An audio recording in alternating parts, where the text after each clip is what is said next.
Doctor उज्जवल चालिसे मध्यम परिवारमा जन्मेका हुन्। उनलाई नपुग्दो केही थिएन। उनको व्यावसायिक पृष्ठभूमि भएको परिवार थियो, तर पनि उनको मनमा सानैदेखि अरूलाई सहयोग गरेर केही न केही गर्नुपर्छ भन्ने भावना रहेको थियो। त्यही भावनाले डोराउँदै उनी डाक्टर बने। डाक्टर हुँदै अगाडि बढ्दै थिए। त्यसपछि उनले ठुलो समस्याको रूपमा क्यान्सर रोगीहरूलाई देखे र त्यसपछि उनीमा क्यान्सर डाक्टर बन्ने चाहना पलाउँदै गयो र उनी आज क्यान्सर डाक्टर बने र आज उनी एउटा नामो डाक्टरको रूपमा आफूलाई चिनाउन सफल भएका छन्। उनी आज बिरामीको आड र भरोसाको केन्द्र पनि बनेका छन्। आज हामी उनी क्यान्सर डाक्टर उज्जवल चालिसेसँग समग्र क्यान्सरको बारेमा कुराकानी गरेका छौँ। अब हेरौँ यो कुराकानी। यहाँलाई कार्यक्रममा स्वागत छ। हस्, धन्यवाद प्रधानजी। नेपाल लगायत विश्वमा क्यान्सरको अवस्था कस्तो छ? कस्ता प्रकारका रोगहरू देखिन थालेका छन्? नेपाल लगायत विश्वमा नै होइन नसर्ने किसिमका यस्ता किसिमका रोगहरू चाहिँ बढ्ने क्रममा छन्। त्यसमध्येमा यो क्यान्सर रोग पनि एउटा प्रमुख रोगको रूपमा देखा परिरहेको छ। संसारमा चाहिँ सरदर हरेक 10 जना व्यक्तिमा 1 जना 2 जना व्यक्तिको चाहिँ क्यान्सरको कारणले चाहिँ यो रोगले गर्दा मृत्यु भइरहेको अवस्था छ होइन। र धेरै क्यान्सरहरू चाहिँ अब विकसित देशहरूमा पत्ता लागेर निको भएका उदाहरणहरू पनि छन् होइन। त्यसैले क्यान्सरको विरुद्धको चाहिँ यो जुन एउटा युद्ध चाहिँ जारी छ, यसमा चाहिँ अब धेरै क्यान्सरहरूलाई परास्त गर्न सकिएको छ भने अझै पनि कतिपय जटिल किसिमका क्यान्सरहरू चाहिँ अहिले पनि बिरामीको मृत्युको कारणहरू बनिरहेको छ। भनेपछि कस्ता प्रकारका क्यान्सरभित्रका रोगहरू पनि देखा पर्दै नयाँ पनि देखा पर्दै गएको छन्? अब शरीरका विभिन्न अङ्गहरूमा विभिन्न किसिमका क्यान्सरहरू हुन सक्छन्। क्यान्सर भनेको एउटै रोग होइन होइन। अब यसमा चाहिँ विभिन्न खाले रोगहरू छन्। यस्तो खालको रोग जसमा चाहिँ शरीरभित्र नै कोषहरू उत्पन्न भएर कोषमा गडबडी उत्पन्न भएर कोषको चाहिँ अनियन्त्रित वृद्धि हुने र फैलिने होइन, यस्तो खालको रोगलाई चाहिँ क्यान्सरको समूहमा वर्गीकरण गरिएको हो होइन। यसमा चाहिँ विभिन्न खाले क्यान्सर छन्। अब जस्तै ब्लडको क्यान्सरदेखि लिएर शरीरका अङ्गहरूमा, फोक्सोमा होइन, पेटका अब टाउकोमा, जिब्रोमा, घाँटीमा, खुट्टामा, मासुमा, नङमा, जुनसुकै अङ्गमा पनि क्यान्सर हुनसक्छ र त्यही एउटा अङ्गमा पनि विभिन्न खाले क्यान्सरहरू चाहिँ वर्गीकरण गर्न सकिन्छ होइन। सबै क्यान्सरको एउटै प्रकृति हुँदैन, सबै क्यान्सरको एउटै चाहिँ लक्षण हुँदैन। त्यसैले गर्दाखेरि क्यान्सरलाई हामीले एउटै रूपमा बुझ्नु हुँदैन। विभिन्न किसिमले चाहिँ प्रस्तुत हुनसक्छ र त्यसका उपचार विधिहरू पनि विभिन्न किसिमका हुन सक्छन् र त्यसको चाहिँ नतिजा पनि विभिन्न किसिमका हुन सक्छ। अहिले देखिएका क्यान्सरहरूको मुखको महिलाको मुखको पाठेघरको क्यान्सरको देखिया छ।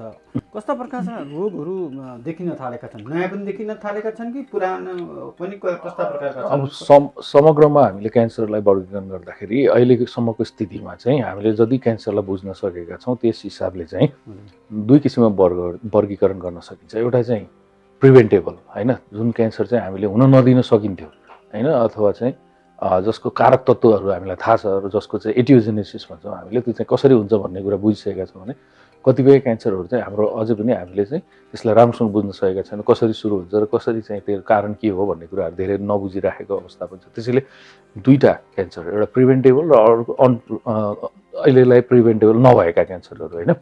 भनेको अब जसरी बुझ्नको लागि अघि तपाईँले भन्नुभयो पाठेघरको मुखको क्यान्सर, त्यो प्रिभेन्टेबल क्यान्सरमा पर्छ। त्यस्तै सुर्तीजन्य पदार्थले प्रयोग गर्दाखेरि हुने चाहिँ क्यान्सरहरू चाहिँ प्रिभेन्टेबल क्यान्सरमा पर्छ। त्यसलाई हामीले हुनै नदिन सकिन्थ्यो धेरै हदसम्म। अब त्यसको कारक तत्त्वको चाहिँ प्रयोगले गर्दाखेरि हामीले चाहिँ त्यसलाई हुनबाट चाहिँ हुनको लागि प्रोत्साहित गरेको छौँ होइन। त्यसले गर्दा हाम्रो जस्तो देशमा धेरै जसो क्यान्सरहरू चाहिँ जुन किसिमले प्रिभेन्टेबल गर्न सकिने, हुनै नदिन सकिने खालका क्यान्सरहरू नै धेरै देखिएको छ। विडम्बनाको कुरा चाहिँ त्यो छ होइन। तर अब शरीरका भित्री अङ्गहरूमा देखिने क्यान्सरहरू, ब्लडका क्यान्सरहरू होइन, बच्चाहरूमा हुने क्यान्सरहरू अथवा चाहिँ अनेक किसिमका क्यान्सरहरू छन् जुन चाहिँ अझै पनि हामीले चाहिँ हुनबाट रोक्नको लागि के गर्ने भन्ने कुराको चाहिँ अझै पनि साइन्सले पत्ता लगाउन सकेको छैन होइन। त्यस्ता खाले क्यान्सरहरूको एउटा ठुलो समूह छ। तर पनि करिब करिब 1/3 क्यान्सर भनौँ न, समग्रमा 1/3 जति क्यान्सरका केसहरू चाहिँ हामीले हुन नदिनलाई रोक्न सकिन्थ्यो भन्ने कुराहरू चाहिँ हामीले बुझ्नु जरुरी छ। त्यस्तै अब यो पाठेघरको मुखको क्यान्सरको कुरा गर्दाखेरि त्यसमा चाहिँ यो ह्युमन प्यापिलोमा भाइरस भन्ने एउटा भाइरसले चाहिँ गराउने क्यान्सर हो है। त्यो भाइरस चाहिँ हाम्रो शरीरमा चाहिँ बाहिरबाट सर्ने हो। त्यो चाहिँ यौन सम्पर्कको माध्यमबाट एकअर्कामा सर्ने भएको हुनाले त्यो क्यान्सरबाट बच्नको लागि चाहिँ त्यो भाइरसबाट बच्नुपर्ने हुन्छ र भाइरसबाट बच्नको लागि चाहिँ आफ्नो यौन क्रियाकलापहरू सुरक्षित राख्नुपर्ने हुन्छ र होइन धेरैजना व्यक्तिहरूसँग यौन सम्पर्क गर्ने गर्दाखेरिमा चाहिँ त्यो भाइरस सर्ने सम्भावना धेरै हुन्छ। त्यसैले त्यस्ता क्रियाकलापहरू बच्नु पर्यो। अनि त्यसको विरुद्ध भ्याक्सिन पनि पाइन्छ, खोप होइन। त्यो खोपको प्रयोग गर्दाखेरिमा चाहिँ 90% पनि यो ह्युमन प्यापिलोमा भाइरसले गर्दा हुने क्यान्सरहरूबाट चाहिँ बच्न सकिन्छ। त्यस्तै अब यो हुनै नदिने उपायहरू चाहिँ के भयो भने कतिपय धेरै क्यान्सरहरू चाहिँ त्यसको सुरुवाती लक्षणमा नै पत्ता लगाउन सकिन्छ। सुरुवाती अवस्थामा नै पत्ता लाग्दाखेरिमा चाहिँ त्यसलाई पूर्ण रूपमा निको बनाउन सकिन्छ भने कतिपय क्यान्सरहरू चाहिँ लक्षण बिना नै फैलिसक्ने अलिक कडा किसिमका अलिक एग्रेसिभ किसिमका क्यान्सरहरू पनि हुन्छन्। ती क्यान्सरहरूले चाहिँ अझै पनि धेरै बिरामीहरूको ज्यान लिइरहेको अवस्था छ होइन। त्यसैले गर्दाखेरि आफ्नो स्वास्थ्यको बारेमा चाहिँ अलिक चनाखो हुनु पर्यो र साधारण लक्षणलाई पनि ध्यान दिनु पर्यो र कुनै लक्षणै दिइरहेको छैन भने पनि एउटा नर्मल चेकअप गर्ने बानी चाहिँ गर्नु पर्यो। जस्तै बिरामीहरू क्यान्सर रोग लागेर अन्तिम अवस्थामा मात्र अस्पताल आउने गर्दछन् होइन। त्यसले त उनीहरूको यो उपचारमा लास्ट स्टेजमा आइसकेपछि त उनीहरूलाई कति दिन ट्रिटमेन्ट दिइन्छ, त्यति दिन बाँच्छन्, त्यसपछि त मरिहाल्छन् होइन। यो अवस्था देखिएको छ। उनीहरूलाई लाग्दाखेरि सुरुको चरणमै हस्पिटल आउन सक्यो भने उनीहरूलाई यो रोगबाट उन्मुक्ति अथवा निको हुन सक्थ्यो। त्यतातिर हामी कसरी हेरेका छौँ, हामीले कसरी हेरेका छौँ? अब सबै किसिमका क्यान्सरहरू चाहिँ अब देखिने भागमा शरीरका बाहिरी भागमा हुँदैन नि त, भित्री भागमा पनि हुन्छ र सुरुवाती अवस्थामा चाहिँ त्यसले कुनै पनि लक्षण देखाउँदैन होइन। भित्री अङ्गमा सुरु भएका क्यान्सरहरू चाहिँ बिस्तारै बिस्तारै बढ्दै गएर फैलिँदै जाने प्रकृतिको नै हुन्छ। त्यसैले गर्दाखेरि भित्री अङ्गको जाँचहरू पनि हामीले गर्न जरुरी छ होइन।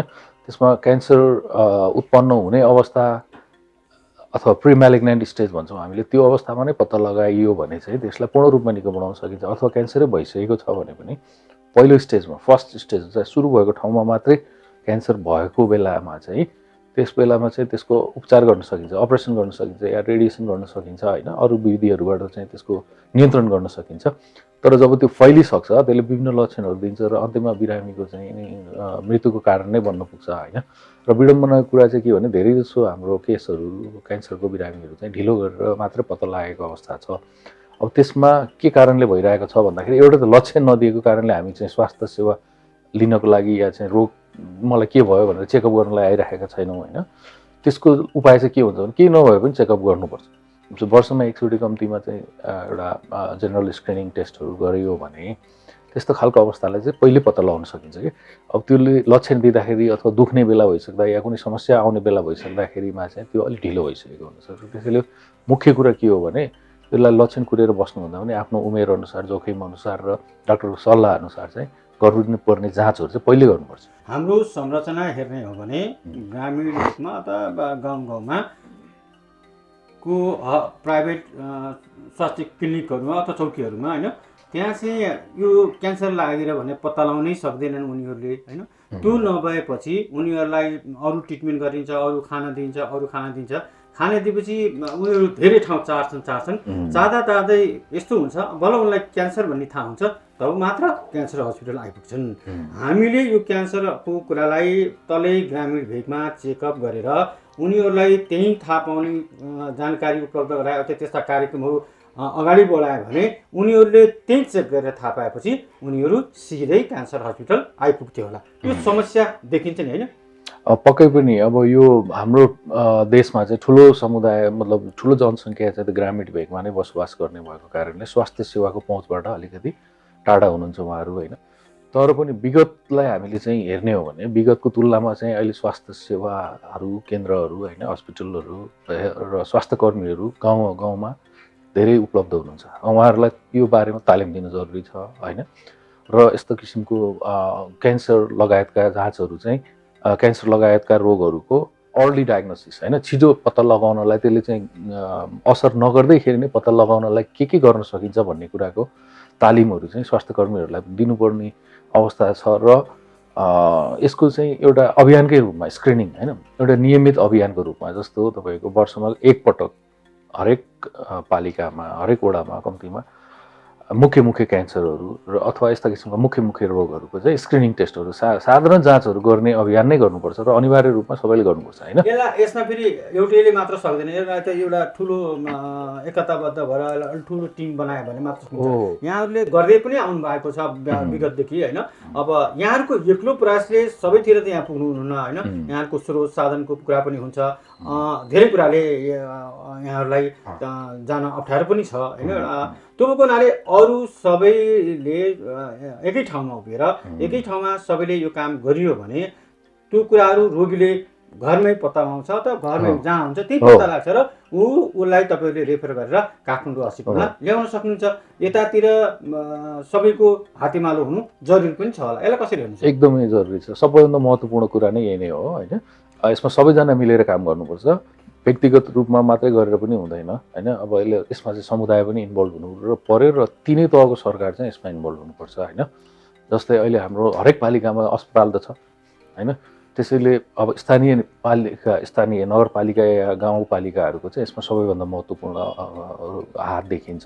उहाँहरूले चाहिँ यस्ता किसिमका रोगहरू छिटो पत्ता लगाउनलाई के गर्न सकिन्छ होइन, यसलाई अभियानको रूपमा हुन्छ कि अथवा चाहिँ हामी जस्तो केन्द्रीय अस्पतालहरूसँग चाहिँ समन्वय गरेर हुन्छ कि अथवा चाहिँ आफ्नो चाहिँ स्रोत साधनहरू चाहिँ विकास गरेर हुन्छ कि कसरी हुन्छ, यो चाहिँ मुख्य जिम्मेवारी चाहिँ मैले स्थानीय पालिकाहरूको नै देखिराखेको छु। र त्यसमा सहकार्य गर्नलाई समन्वय गर्नलाई अब विभिन्न निकायहरू विभिन्न चाहिँ स्वास्थ्य संस्थाहरू अहिले त अब हरेक क्षेत्रमा हरेक प्रदेशमा मेडिकल कलेजहरू पनि छन् होइन।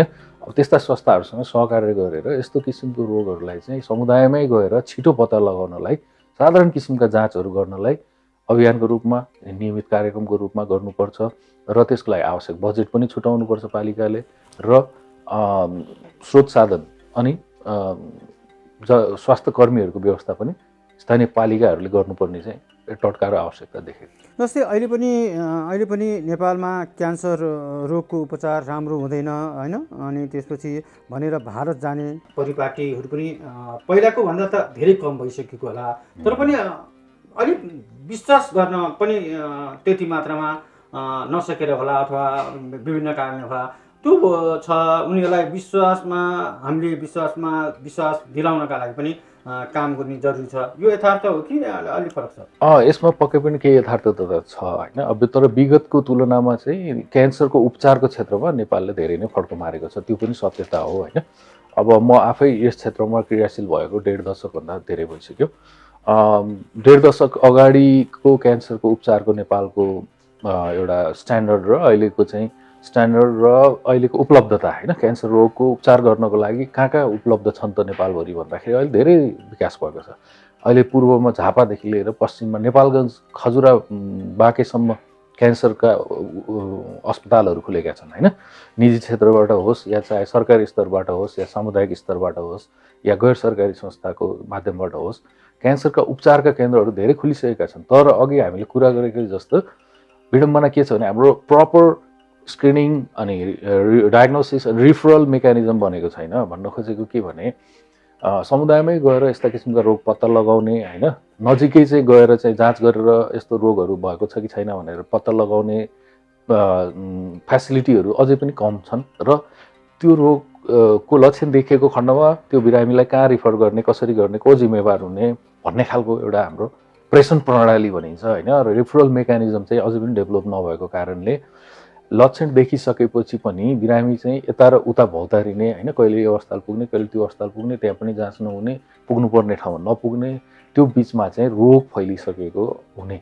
त्यस्तो कारणले गर्दाखेरि चाहिँ नतिजा नराम्रो आएको, ढिलो गरी चाहिँ उपचार सुरु भएर बिरामीको चाहिँ निको हुने रोग पनि निको नहुने अवस्थामा पुगेको, त्यस्तो धेरै देखिएको कारणले गर्दाखेरि नेपालमा चाहिँ यो रोगको उपचारै राम्रो हुँदैन कि भन्ने किसिमको चाहिँ एउटा गलत मानसिकता बस्न गएको छ सबैलाई। तर वास्तवमा त्यस्तो होइन। उपचारको लागि सुविधाहरू चाहिँ छ, तर उपचारको लागि बिरामी आइपुग्नलाई या पत्ता लागेर त्यहाँसम्म आइपुग्नलाई ढिला भएको कारणले गर्दाखेरि या त्यो रोग पत्ता लगाउनलाई चाहिँ सुरुमा चाहिने हाम्रा मृत्युको अन्तिम अवस्थामा मात्रै होइन, मैले एउटा कुरा त्यसमा जोड्न चाहेको के भन्दाखेरि रोग पत्ता लगाउनलाई चाहिने केही प्रविधिहरू, केही जाँचका सुविधाहरू, टेस्टहरू चाहिँ हामी कहाँ अझै पनि कमी छ। त्यस कारणले गर्दाखेरि चाहिँ रोग पत्ता लगाउन ढिलो भएको कारणले त्यो रोग फैलिसकेपछि त त्यो राम्रो नतिजा आउँदैन उपचार गरे पनि, होइन। त्यस कारणले गर्दाखेरि अझै पनि नेपालमा क्यान्सरको उपचार राम्रो हुँदैन भन्ने खालको हाम्रो एउटा मानसिकता छ। तर टाइममा पत्ता लाग्यो, राम्रोसँग उपचार भयो भने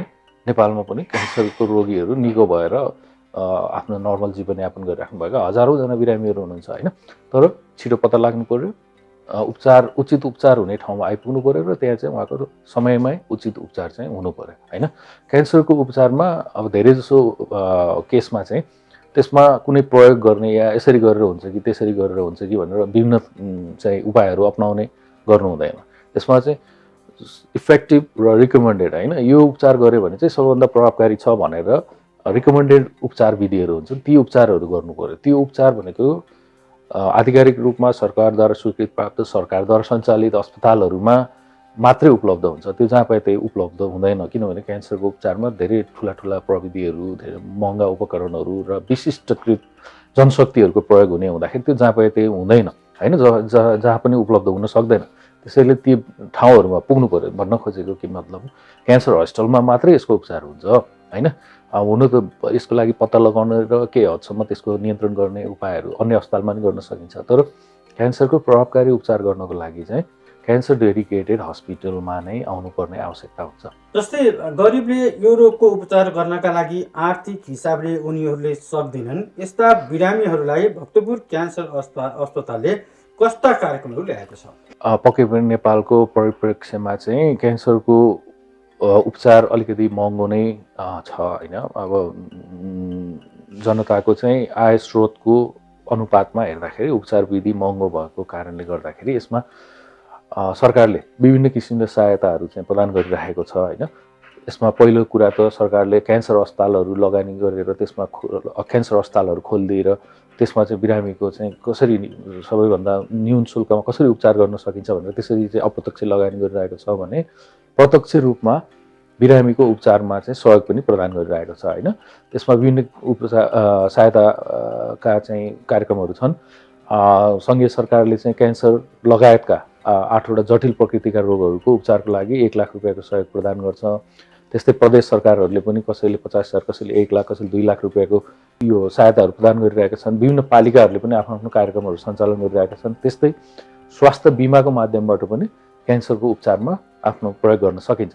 र यसलाई कसरी पनि बुझ्नुपर्ने हुन्छ भने जम्मा 1 लाखको उपचार सहयोगले चाहिँ कसरी हुन्छ भन्ने कुरालाई चाहिँ हामीले कसरी बुझ्नुपर्ने हुन्छ भने सरकारी अस्पतालमा 1 लाख रुपियाँको सुविधा भनेको त्यो चाहिँ निजी अस्पतालमा या विदेशमा गएर उपचार गर्दाखेरि त्यो 10 लाख 20 लाखको सुविधा चाहिँ प्रयोग गर्न सकिन्छ। किनभने सरकारी अस्पतालको उपचार शुल्क नै बहुत धेरै नै कम हुन्छ, होइन। त्यसैले गर्दा जस्तो त्यही उपचार गर्दा अर्को ठाउँमा 20,000 लाग्थ्यो भने सरकारी अस्पतालमा त्यो 2,000मा हुन्छ र त्यो चाहिँ 2,000को चाहिँ भ्यालु चाहिँ 20,000 हुन्छ, होइन। त्यसरी चाहिँ 1 लाख भनेको त्यो लगभग 10 लाख जस्तो चाहिँ त्यसको चाहिँ उपचारको प्रत्यक्ष फाइदा चाहिँ बिरामीले लिन सक्नुहुन्छ।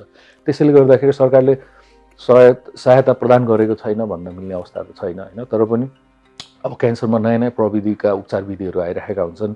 त्यस्ता उपचार विधिहरू चाहिँ महँगा हुन्छन् र नेपालमा कतिपय उपचार विधिहरू उपलब्ध नभएको पनि हुनसक्छ, होइन। त्यसैले गर्दाखेरि बिरामीलाई महँगो परिरहेको हुनसक्छ। तर धेरै जसो बिरामीहरूलाई चाहिँ सरकारी अस्पतालमा उपचार गर्दाखेरि यो सरकारले प्रदान गरेको सुविधा प्रयोग गरेर धेरै हदसम्म चाहिँ क्यान्सरको उपचार गर्न सकिन्छ। क्यान्सरका बिरामीहरू उपचारका लागि अस्पताल जान्छन्, चेक जाँच गर्छन्, होइन। चेक जाँच गरिसकेपछि डाक्टरले के भन्नुहुन्छ भने तपाईँको उपचार यहाँ हुँदैन अनि डाक्टरले रेफर गर्नुहुन्छ प्राइभेट हस्पिटलमा। डाक्टरले किन रेफर गर्नुहुन्छ भने त्यो प्राइभेट हस्पिटलमा पुरा उहाँलाई बिरामीलाई पठाए बापत उहाँले कमिसन पाउने अवस्था नेपालमा छ। यसलाई म तपाईँलाई एउटा नेपाली भएर सोधिरहेको छु, डाक्टर पनि भन्दा पनि एउटा नेपाली आम सर्वसाधारणको रूपमा तपाईँलाई मैले यो कुरा सोध्दैछु, यो यथार्थ हो कि के हो? सबै रोगको सबै ठाउँमा उपचार हुन्छ भन्ने छैन, होइन। जस्तै अब कसैको चाहिँ हुने भए पनि उहाँले पठाउनु होइन, कुनै बिरामीको चाहिँ अब जाँच गर्ने क्रममा सबै डाक्टर नहुनु होला, होइन। अधिकांश सबैलाई मैले भन्न खोजेको होइन, होइन। कतिपय डाक्टरहरू त्यस्ता पनि हुनुहुन्छ होइन, त्यो देखिएको त्यो पनि छ। तर होइन, मलाई चाहिँ त्यो कुरामा त्यति धेरै सहमति लाग्दैन। किनभने अब डाक्टरको पक्षबाट हेर्दाखेरि चाहिँ के हुन्छ भने यो बिरामीको उपचार यहाँ मैले गर्नुभन्दा यो चाहिँ सुविधा सम्पन्न ठाउँमा विशिष्टकृत अस्पतालमा विशेषज्ञ चिकित्सकले गर्दा राम्रो हुन्छ भन्ने हिसाबले उहाँहरूले कुनै सेवाको लागि पठाएको हुनसक्छ होइन। अब त्यसमा चाहिँ अब कमिसनकै लागि पठाए भनेर भन्न चाहिँ म सक्दिनँ होइन, किनभने त्यस्तो मलाई लाग्दैन। तर मैले यहाँलाई भनेको सबैलाई मैले एउटै पछि एउटै तराजुमा हालेर हेरेको होइन कि अधिकांश हुनुहुन्छ भन्ने कुरा बाहिर सुन्न पनि आउँछ होइन, यो पूर्णतः गलत हो होइन। यो चाहिँ अब गलत रूपमा बुझिएको पनि हुनसक्छ होइन। अब चिकित्सकले आफ्नो चाहिँ एउटा धर्म निभाउने क्रममा चाहिँ गरेको कुरा हुनसक्छ र त्यसमा विभिन्न व्यापारिक स्वार्थहरू जोडिएर अरूले चाहिँ त्यसलाई त्यसरी चाहिँ चित्रित गरेको पनि हुनसक्छ होइन। तर चिकित्सकको चाहिँ मुख्य जिम्मेवारी चाहिँ के हो भने यो बिरामीको उचित उपचार कहाँ हुन्छ, कसरी हुन्छ भन्ने कुरा चाहिँ सल्लाह दिनु त चिकित्सकको जिम्मेवारी पनि हो, कर्तव्य हो होइन। उपचार चाहिँ राम्रो हुने ठाउँमा पठाउनुपर्छ होइन। अब तर यो उपचार राम्रो हुनको लागि के चिज चाहियो त, त्यसको लागि चाहिँ धेरै सुविधाहरू चाहिन्छ, उपकरणहरू चाहिन्छ, विशेषज्ञता चाहिन्छ होइन। त्यो कुरा के हामीले दिन सकेका छौँ त सबै ठाउँमा? छैन नि त होइन। त्यो त विडम्बना कुरा छ। त्यसमा चाहिँ हामीले सबैले चाहिँ यस्ता किसिमका रोगहरूको चाहिँ विशेषज्ञ म्यान पावरहरू चाहिँ कसरी हामीले डेभलप गर्न सकिन्छ, उहाँहरूलाई कसरी तालिम दिन सकिन्छ, कसरी राख्न सकिन्छ होइन, त्यो कुराहरूमा ध्यान दिनु पऱ्यो नि। अहिले चाहिँ हामीले सुविधा दिन नसकेका कारणले तालिम प्राप्त विशेषज्ञहरू सबै विदेश पलायन हुने खालको वातावरण बनिरहेको छ। त्यसैले गर्दाखेरि अब यो कुरामा पनि हामीले ध्यान दिनुपर्ने चाहिँ हुन्छ होइन। अब सबै बिरामी रिफर हुँदाखेरि चाहिँ कमिसनकै लागि रिफर भयो भनेर बुझ्दाखेरि त हामीलाई चाहिँ फेरि त्यसको चाहिँ गलत बुझाइ भएर त्यसको चाहिँ फेरि अरू नकारात्मक असरहरू देखिन सक्छ होइन। किनभने रिफरल मेकानिजम एउटा हुन्छ के भन्दाखेरि तल्लो तहबाट माथिल्लो तहमा या विशिष्टकृत अस्पतालमा चाहिँ बिरामीलाई रिफर गर्ने भन्ने प्रणाली चाहिँ बनाउनुपर्छ। तर त्यो चाहिँ कमिसनका लागि होइन कि बिरामीको उपचारको चाहिँ प्रभावकारी होस् भन्ने हिसाबले चाहिँ पठाउनु पर्ने हुन्छ। अहिलेको हिसाबले हेऱ्यौँ भने प्राइभेट हस्पिटलभन्दा भक्तपुर क्यान्सर हस्पिटल इक्विपमेन्ट सबै कुराको हिसाबले चाहिँ माथि छ कि प्राइभेट हस्पिटलभन्दा कम छ? अब त्यसरी सिधै तुलना त गर्न मिल्दैन होइन। अब के अरे यो हामीसँग भएका इक्विपमेन्टहरू, हामीसँग भएका चेक जाँचका कुरा गर्ने गर्दा हामीलाई उनीहरूभन्दा धेरै माथि छौँ कि केही हदसम्म प्राइभेट हस्पिटल माथि हामी तल छौँ? होइन, त्यस्तो हुँदैन। अब कतिपय अवस्थामा परिपूरक पनि हुनसक्छ भने, तर अब सरकारले चाहेको खण्डमा लगानी गर्दाखेरिमा चाहिँ सरकारी अस्पतालहरूलाई सुविधा सम्पन्न बनाउनलाई चाहिँ निजी अस्पतालले भन्दा धेरै सरकारी अस्पतालले चाहिँ गर्न सक्ने अवस्था हुन्छ। र अहिलेको अवस्था पनि त्यही नै हो। नेपालमा हेरियो भने नेपालको प्रमुख क्यान्सर अस्पतालहरू जस्तै बिपी कोइराला क्यान्सर अस्पताल चितवन होइन, अब त्यति ठुलो संरचना र त्यति ठुलो लगानी र त्यति धेरै सुविधाहरू, उपकरणहरू र विशेषज्ञहरू भएको अस्पतालहरू निजी क्षेत्रमा सञ्चालित नेपालमा अथवा चाहिँ यो संसारको यो भेगमा त्यति धेरै छैन होइन। त्यसले गर्दा त्यो धेरै नै राम्रो। त्यस्तै भक्तपुर क्यान्सर अस्पताल भनेको चाहिँ नेपालको सबैभन्दा पुरानो क्यान्सर अस्पताल, यसमा पनि सरकारले चाहिँ लगानी गर्दै आइरहेको छ र त्यसमा क्यान्सरको उपचारको लागि चाहिने सम्पूर्ण सुविधाहरू, उपकरणहरू चाहिँ उपलब्ध गराउनलाई सरकारले चाहिँ बजेटहरू उपलब्ध गराइरहेको छ र सबै सुविधाहरू उपलब्ध पनि छन् र ती यथेष्ट छैनन् भन्ने कुरा चाहिँ त्यो चाहिँ हामीले बुझ्न सक्छौँ होइन। जस्तै अब भनौँ न, अब हामी कहाँ यो रेडियोथेरापी गर्ने मेसिन चाहिँ जुन धेरै महँगो हुन्छ होइन, त्यो चाहिँ 25-30 करोड रुपियाँ पर्ने मेसिनहरू हामीसँग यो जम्मा 2टा मात्रै मेसिन छ, जबकि बिरामीको चाप अनुसार चाहिँ हामीलाई कम्तीमा 5वटा मेसिन चाहिन्छ होइन। त्यसैले बिरामीले केही समय वेट गर्नुपर्ने आवश्यकता हुनसक्छ र बिरामीले आफ्नो पालो आइन्जेल चाहिँ त्यो पालो कुर्नुभन्दा म चाहिँ निजीमा जान्छु भनेर भन्ने अवस्था पनि हुन्छ होइन। म निजीमा गएर भोलि नै गर्छु भन्दाखेरिमा चाहिँ त्यो निजीले गरेको कुराहरूलाई पनि हामीले चाहिँ अन्यथा लिनु हुँदैन र निजी क्षेत्रले चाहिँ लगानी गर्दाखेरि त्यो लगानीको प्रतिफल निकाल्नको लागि त अलिकति महँगो शुल्क त लिनै पर्यो होइन। त्यो चाहिँ फरक हुन्छ। जस्तो सरकारीमा गर्दाखेरि चाहिँ हामीले चाहिँ त्यो चाहिँ प्रतिफलको लागि भन्दा पनि सेवाको लागि गर्ने भयो होइन। सरकारले चाहिँ अप्रत्यक्ष रूपमा बिरामीको उपचारको लागि लगानी गरेको हो होइन। त्यसैले गर्दाखेरि त्यो लगानीको अनुसार चाहिँ यो निजीमा चाहिँ महँगो शुल्क पर्ने, तर त्यही सुविधा चाहिँ सरकारीमा उपलब्ध हुन्छ तर कम मूल्यमा हुन्छ। त्यसले गर्दाखेरि अब कसैलाई फेरि बिरामीहरूलाई या आफन्तहरूलाई चाहिँ यो सस्तो भएको कारण राम्रो पो छैन कि भन्ने पनि त्यस्तो खालको विश्वास नगर्ने वातावरण पनि देखिएको छ। तर त्यो वास्तवमा त्यस्तो होइन। तपाईँले भन्नुभएको जस्तै निजी क्षेत्रमा भन्दा सरकारी अस्पतालहरूमा चाहिँ सुविधा सम्पन्न हुन्छन् होइन, त्यहाँ सम्पूर्ण सुविधाहरू हुन्छ, तर सस्तो या निःशुल्क रूपमा उपलब्ध हुन्छ। त्यसैले गर्दाखेरि त्यसमा हामीले विश्वास नगरिएको हो कि भने जस्तो त्यो कतिपय बिरामीहरूले हाम्रो मानसिकता पनि के छ भने सस्तो सामग्री अलिक गुणस्तर लिनु होला, महँगो सामग्री अलिक हाई क्वालिटीको महँगो भयो भने चाहिँ यो राम्रो भन्ने त हामीसँग नेपालीसँग त्यो होइन, सबैजनाले होइन, तर कतिपय व्यक्तिलाई चाहिँ त्यस्तो पनि लाग्ने रहेछ होइन। तर धेरैजना व्यक्तिले विश्वास गरेर आउनुभएको छ, त्यसैले गर्दा त त्यहाँ धेरै बिरामीहरू आउनुभएको छ, पालो कुर्नुपर्ने अवस्था छ होइन।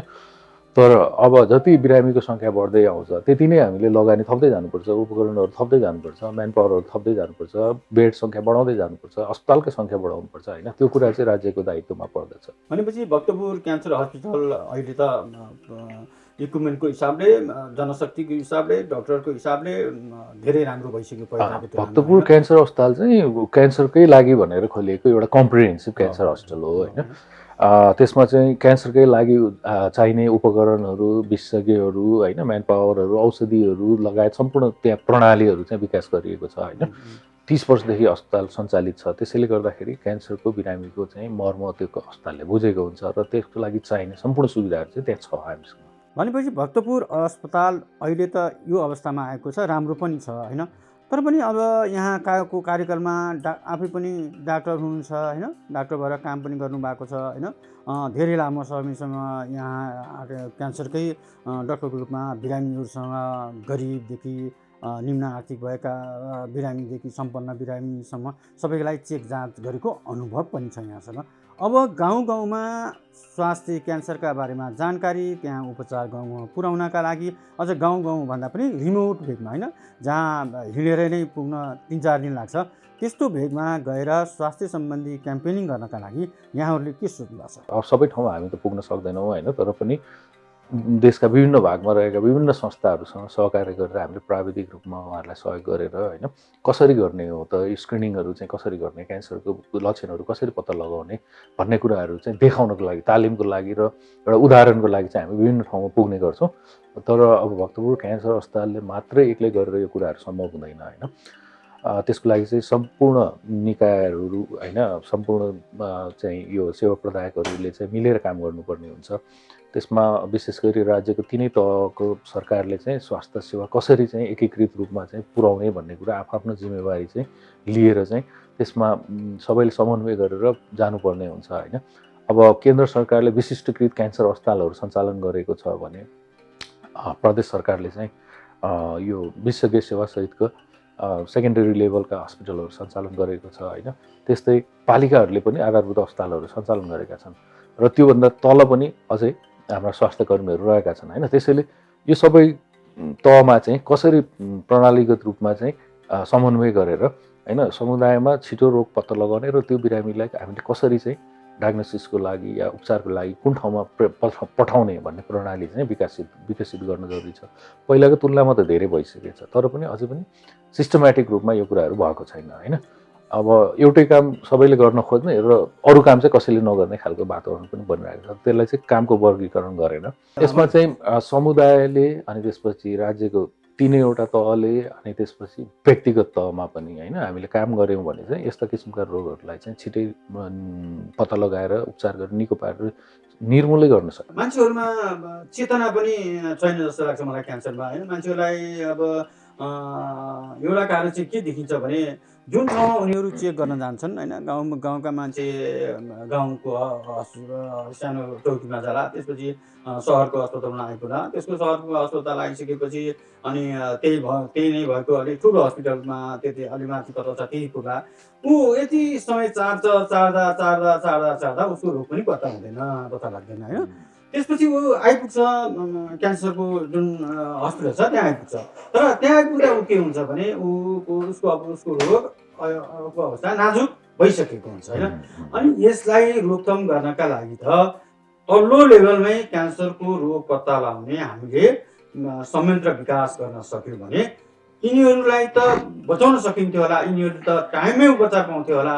त्यतातिर राज्यले ध्यान दिनुपर्छ कि जस्तो लाग्छ कि लाग्दैन। यहाँलाई मैले डाक्टरको हिसाबले सोध्दैछु यो कुरा, यहाँलाई अलिकति भनिदिनुहोस् न। पक्कै पनि तपाईँले भन्नुभएको जस्तै क्यान्सरको रोग चाहिँ छिटो पत्ता लगाउनको लागि हामीले चाहिँ समुदायमै भनौँ न स्थानीय ठाउँमा नै चाहिँ पत्ता लगाउन कसरी सकिन्छ भन्ने कुरामा चाहिँ के छ भने यसमा सबै क्यान्सरहरू चाहिँ हामीले स्थानीय ठाउँमा नै पत्ता लगाउन सकिन्छ भन्ने छैन, तर धेरै क्यान्सरहरू पत्ता लगाउन सकिन्छ होइन।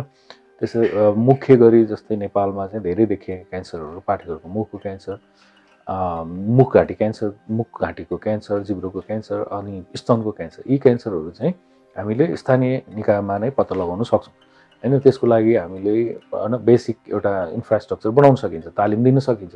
जस्तै पाठेघरको मुखको लागि भिआइए जाँचहरू भइरहेका छन् र त्यसमा देखिएको लक्षणअनुसार चाहिँ फर्दर जाँच गर्नको लागि प्याप्समियर या बायोप्सी या एलबिसी अथवा चाहिँ एचपिभी टेस्टहरू गर्नुको लागि त्योभन्दा माथिल्लो निकायमा माथिल्लो अस्पतालमा चाहिँ पठाउन सकिन्छ होइन।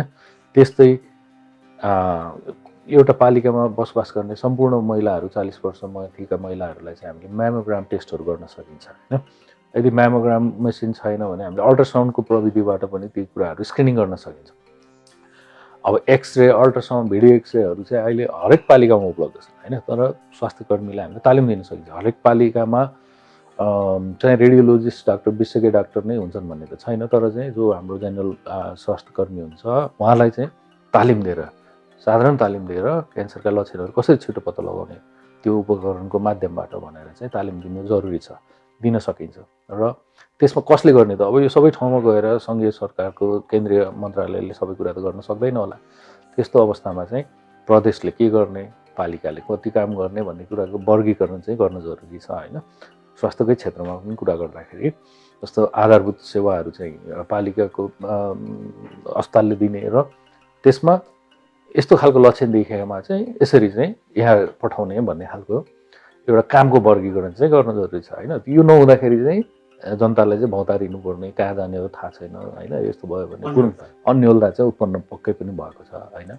र यो दायित्व पक्कै पनि सरकारको हो, तर सरकार कुन सरकारको हो त? एउटा मात्रै सरकार छैन नि त नेपालमा।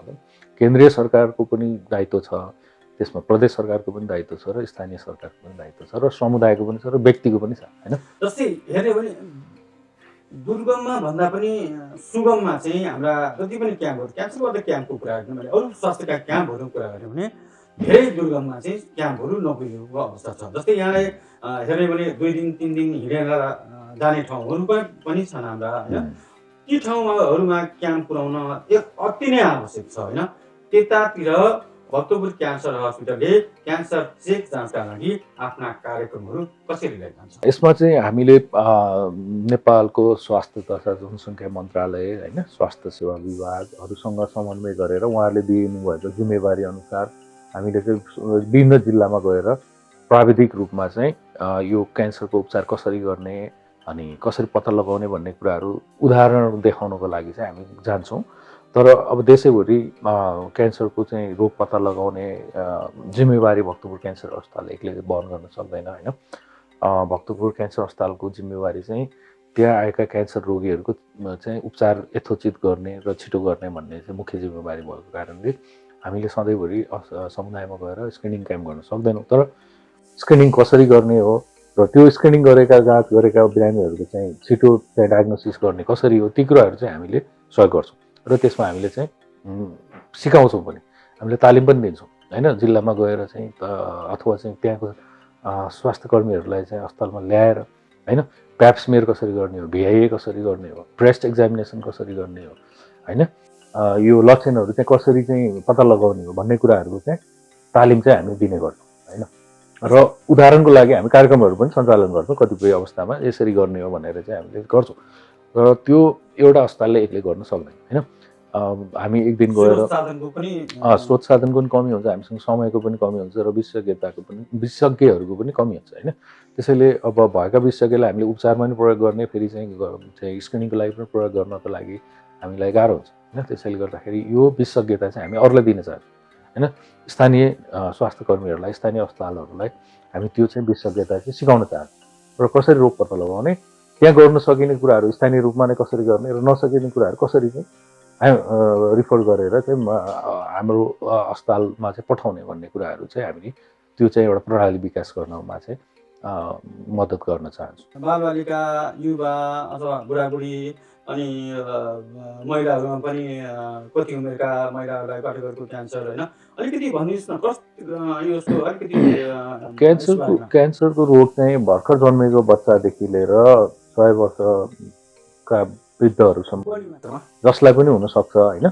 तर जसरी हाम्रो कसैको उमेर बढ्दै जान्छ, उमेर बढ्दै जाँदा यो क्यान्सरको सम्भावना पनि बढ्दै जाने हो। त्यसो भनेर बच्चालाई हुँदैन भन्ने छैन, बच्चालाई पनि क्यान्सर हुन्छ। अब बुढाबुढी हुँदैमा क्यान्सर हुनुपर्छ भन्ने पनि छैन। तर धेरै जसो क्यान्सर चाहिँ उमेर बढ्दै जाँदा 50-60 वर्ष उमेर पछि नै देखिन्छ धेरै जसो क्यान्सर। त्यसमा चाहिँ विभिन्न हाम्रो जीवनशैलीका कुराहरू पनि जोडिन्छन् भने एजिङ फ्याक्टरहरू पनि हुन्छन् होइन। भनेको आफ्नो शरीरकै संरचनामा पनि त्यस्ता किसिमका कुराहरू चाहिँ आउँछन्। र एउटा कतिपय क्यान्सरका कारण तत्त्वहरूमा चाहिँ एउटा ऱ्यान्डम एररको माध्यमबाट पनि हुन्छ। जस्तो हामी जति लामो समय चाहिँ बाँच्छौँ त्यस्तै हाम्रो शरीरमा चाहिँ हुने जुन चक्र यो चाहिँ कोषको एउटा चक्रहरू चलिराखेको हुन्छ जुन जीवन मरणको, त्यसमा चाहिँ ऱ्यान्डम एरर भनेको। भक्तपुर हस्पिटललाई सुविधा सम्पन्न र योभन्दा अझ माथि पुर्याउनका लागि राज्यले अथवा हाम्रा भएका मन्त्रालयहरूले चाहिँ कसरी चाहिँ यहाँहरूलाई सहयोग गऱ्यो भने चाहिँ यहाँहरूले अगाडि बढ्न सक्नुहुन्छ र के कुराहरू चाहिँ थप्नु पर्ला जस्तो लाग्छ? भक्तपुर क्यान्सर अस्पताल चाहिँ नेपालको सबभन्दा जेठो क्यान्सर अस्पताल हो होइन। अब हामीले अस्ति भर्खर 31औं वार्षिक उत्सव मनायौँ होइन। अब नेपालमा क्यान्सरको कुनै पनि सुविधा नभएको अवस्थामा एउटा चाहिँ सहृदय समाजसेवीहरू र विभिन्न समाजसेवी संस्थाहरू र नेपाल सरकार, स्थानीय नगरपालिका सबैको सहयोगमा स्थापना भएको एउटा चाहिँ उत्कृष्ट अस्पताल हो। यो अस्पताल चाहिँ क्यान्सर बिरामीकै सेवाको लागि भनेर स्थापना भएको कारणले गर्दाखेरि यसले चाहिँ धेरै विकास गर्न सकेको छ र जति बिरामीलाई सेवा दिएको छ एकदमै उत्कृष्ट सेवा दिएको छ, सबैजना सन्तुष्ट हुनुहुन्छ। तर त्यो चाहिँ भावनाले मात्रै नहुने भएको कारणले गर्दाखेरि यसमा चाहिँ क्यान्सरको उपचारको लागि प्रयोग गर्न सकिने सम्पूर्ण उपचार विधिहरू उपलब्ध हुनुपर्छ। त्यसको लागि चाहिने आवश्यक विशेषज्ञहरू उपलब्ध हुनुपर्छ र उपकरणहरू उपलब्ध हुनुपर्छ होइन। त्यसको लागि चाहिँ नेपाल सरकारले सहयोग गर्दै आइरहेको छ र यो सहयोग यो लगानी चाहिँ बढाउँदै जानुपर्ने आवश्यकता देखिन्छ। लगानीको हिसाबले पनि धेरै मात्रामा ठुलो लगानी गर्नुपर्ने हुन्छ त, टेक्निकल हिसाबले, इक्विपमेन्टको हिसाबले महँगा इक्विपमेन्टहरू किन्नुपर्ने हुन्छ होइन। अब एउटा 100 बेडको क्यान्सर अस्पतालको लागि चाहिने सुविधा चाहिँ त्यहाँ सम्पूर्ण रूपमा उपलब्ध छन् होइन। तर त्यसले पुगिरहेको अवस्था छैन किनभने बिरामीको सङ्ख्या बढ्दै गइरहेको छ। राजधानीमा रहेको एकमात्र क्यान्सर कम्प्रिहेन्सिभ हस्पिटल भएको कारणले गर्दा क्षमता विस्तार गर्नुपर्ने देखिन्छ होइन। अहिलेको क्षमतालाई हामीले तीव्र बनाउनु पर्ने आवश्यकता छ तुरुन्तै। त्यसमा चाहिँ पक्कै पनि नेपाल सरकारको सम्पूर्ण सहयोग चाहिँ आवश्यक छ होइन। यसमा अब स्वास्थ्य मन्त्रालयदेखि लिएर अर्थ मन्त्रालयदेखि लिएर विभिन्न निकायहरूको चाहिँ आवश्यकता छ। अब यो अस्पतालको विस्तार गर्नुको लागि हामीलाई सबैभन्दा ठुलो चाहिँ क्षेत्रफल होइन, जग्गाको आवश्यकता परिरहेको छ। अब त्यसमा स्थानीय पालिकाहरूको पनि हामीलाई सहयोगको आवश्यकता छ। त्यसरी सबैले मिलेर चाहिँ यो अस्पताललाई चाहिँ सहयोग गरियो भने अनि यसमा चाहिँ आवश्यक हामीले चाहिँ सहयोग बजेटहरू र म्यान पावरहरू होइन उपलब्ध गराउन सक्यौँ भने चाहिँ यो देशकै उत्कृष्ट अस्पतालको रूपमा एउटा स्थापित हुने देखिन्छ र यो चाहिँ आवश्यक पनि देखिन्छ होइन। यसमा अब नयाँ प्रविधिहरू पनि हामीले जोड्दै जानुपर्ने छ भने क्षमता पनि विस्तार गर्दै जानुपर्ने छ होइन।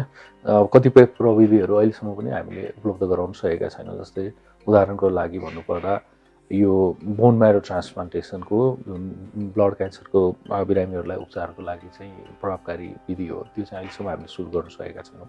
त्यस्तै यो क्यान्सर रोग पत्ता लगाउन र उपचारको प्रभावकारिताको चाहिँ परीक्षण गर्नको लागि प्रयोग गरिने पेट स्क्यान भन्ने एउटा न्युक्लियर मेडिसिनको प्रविधि हामीले न्युक्लियर मेडिसिन डिपार्टमेन्ट नै अहिलेसम्म स्थापना गर्न सकेका छैनौँ र यो वर्ष पेट स्क्यान खरिद गरेर यो सेवा सुरु गर्नको लागि चाहिँ हामीले नेपाल सरकारले चाहिँ बजेट प्राप्त भएको छ। सायद अब हामी यो वर्षबाट सुरु गर्छौँ। त्यस्तै यो डायग्नोसिसको क्षेत्रमा चाहिँ मोलिकुलर डायग्नोसिसहरू र जेनेटिक ल्याबहरू चाहिँ अझै पनि हामीले चाहिँ स्थापना गर्न सकेका छैनौँ। त्यो कुराको लागि चाहिँ सरकारले पक्कै पनि प्राथमिकता दिएर आगामी वर्षमा चाहिँ हामीलाई त्यो सहयोग चाहिँ उपलब्ध गराउनेछ भन्ने आशा राखेको छु। जस्तै यहाँ डाक्टर लामो समयदेखि डाक्टर पनि हुनुहुन्छ होइन, अब त्यो क्यान्सर हस्पिटलमा काम पनि गर्नुभयो, त्यहीँ हुँदाहुँदै कार्यक्रम जसको पदमा पनि पुग्नुभयो होइन। वास्तवमा हामीसँग जनचेतनाको कमी नै हो जस्तो लाग्छ यहाँ कि लाग्दैन यहाँलाई? पक्कै पनि यो एउटा पाटो पनि महत्त्वपूर्ण छ होइन। जनचेतनाको चाहिँ कमी चाहिँ पक्कै पनि छ र अब त्यो कमीले मात्रै यो सबै कुरा भइरहेको छ भन्ने त म भन्न चाहन्न होइन। किनभने अघि मैले भनेको जस्तै अब हामी जनचेतना भएर पनि हामीले चाहिँ बच्न सकिने क्यान्सर सबै किसिमको क्यान्सर त छैन होइन। केही क्यान्सरहरू चाहिँ हामीले आफ्नो चेतना बढाउँदाखेरि चाहिँ त्यसबाट बच्न सकिन्छ, तर सबै क्यान्सरबाट हामी बच्न सक्दैनौँ। त्यसैले गर्दा जनचेतनाले मात्रै सबै कुरा चाहिँ नियन्त्रण हुँदैन। तर बाँच्नु भन्दा पनि अलिकति 1 महिनामा बिरामीबाट जान्थ्यो भने 4-5 महिना भन्छ हो होइन, जनचेतना भएर मात्रै भएन नि त। जस्तो कसैलाई चाहिँ बिरामीलाई मलाई क्यान्सर भएको हुनसक्छ भन्ने चाहिँ उहाँले अनुमान गर्नुभएको छ भने, तर त्यसको चाहिँ जाँच हुने ठाउँ या परीक्षण हुने ठाउँ या चाहिँ डायग्नोसिस हुने ठाउँ त हुनु पऱ्यो नि त होइन। जस्तो हुम्लाको बिरामीलाई चाहिँ लाग्यो कि मलाई यो चाहिँ क्यान्सर भइरहेको छ भने उहाँले चाहिँ त्यो जाँच गर्नलाई 2-4 दिनभित्र 1 हप्ताभित्र चाहिँ त्यो जाँच हुने र पत्ता लाग्ने सुविधा त हामीसँग हुनु पऱ्यो नि। त्यो त छैन नि त, अझै पनि पुगेको छैन नि त। त्यो सोच्दा सोच्दै 1-2 महिना ढिलो भइसक्दाखेरि नै क्यान्सर त फैलिसक्छ नि त। हो त्यो कुराहरूको चाहिँ सुविधाहरूको कमी र प्रेषण प्रणालीको चाहिँ कमी भनेको प्रपर रिफरल मेकानिजम चाहिँ हामीले अझै पनि डेभलप गर्न सकेका छैनौँ। स्थानीय निकायका स्वास्थ्य केन्द्रहरूबाट त्यस सम्बन्धी अस्पतालमा कसरी रिफर गर्ने भन्ने कुरा चाहिँ अझै पनि हामीले त्यो प्रणाली विकास गर्न सकेका छैनौँ र त्यसलाई चाहिँ फास्ट प्रम्प्ट गराउन सकियो भने त्यो चाहिँ धेरै हदसम्म कम गर्न सकिन्छ होइन। जस्तो त्यसको लागि के गर्नु पऱ्यो, स्थानीय स्वास्थ्य कर्मीहरूलाई तालिम दिनु पऱ्यो, त्यहाँ चाहिँ केही हामीले चाहिँ सुविधाहरू पनि थप्नु पऱ्यो र त्यो क्यान्सर रोग पत्ता लागेको खण्डमा यसरी चाहिँ हामीले यो ठाउँमा यसरी रिफर गर्ने र यसरी गएर त्यहाँ चाहिँ यो जाँच गर्ने भनेर पहिले नै हामीले फिक्स गर्न सक्यौँ भने चाहिँ भौतारिनु पर्दैन होइन। कम्तीमा हामीले चाहिँ त्यो कुराहरूलाई चाहिँ त्यसरी विकसित गर्न सक्यौँ भने त्यो महत्त्वपूर्ण टाइम जुन हुन्छ 1-2 महिनाको टाइम हुन्छ त्यो चाहिँ हामीले चाहिँ कम गऱ्यौँ भने उपचार चाहिँ प्रभावकारी हुन्छ। यहाँको कार्यकालमा भक्तपुर हस्पिटललाई यहाँले गर्दै पनि आउनु भएको छ। धेरै यहाँ आइसकेपछि धेरै परिवर्तन पनि भएका छन् होइन। राम्रा लक्षणहरू पनि देखिएका छन् परिवर्तनका होइन।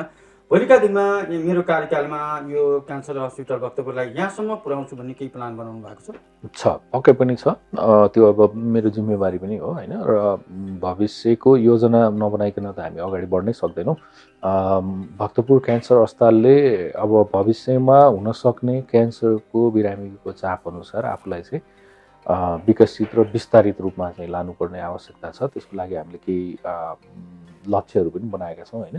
जस्तो अहिले हामीले 150 बेडमा सञ्चालित भइरहेका छौँ भने अब हामी कम्तीमा 300 बेडमा जाँदैछौँ छिटै होइन। त्यस्तै अब पेट स्क्यानको सुविधा हामी थप्दैछौँ, न्युक्लियर मेडिसिन डिपार्टमेन्ट सुरु गर्दैछौँ र आगामी यो नयाँ हाम्रो जुन 200 बेडको चाहिँ एउटा भवनको परिकल्पना गरेका छौँ, त्यो भवन तयार भएपछि हामीले बोन म्यारो ट्रान्सप्लान्टेसनको सुविधाहरू पनि सुरु गर्नेछौँ होइन।